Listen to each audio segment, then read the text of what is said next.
Okay. So guys, dito tayo ngayon sa ano? Sa Shannon Falls, no? Papakita pala ko sa inyo. Hindi namin napuntahan itong part na to. Pero no, nakapunta tayo dito sa Shannon Falls. Pero dito sa part na to, hindi natin napuntahan. Medyo mabato nga lang guys. Tingnan nyo ha. Ayan o. Uy, ang ganda. Dito lang pala to guys. Sa papuntang Whistler. So, along ano siya, City Sky Highway. So, ito na. Dito yung Shannon Falls eh. Dito sa parte na to.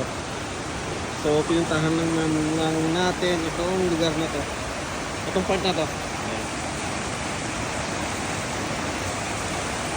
Napakaganda, oh.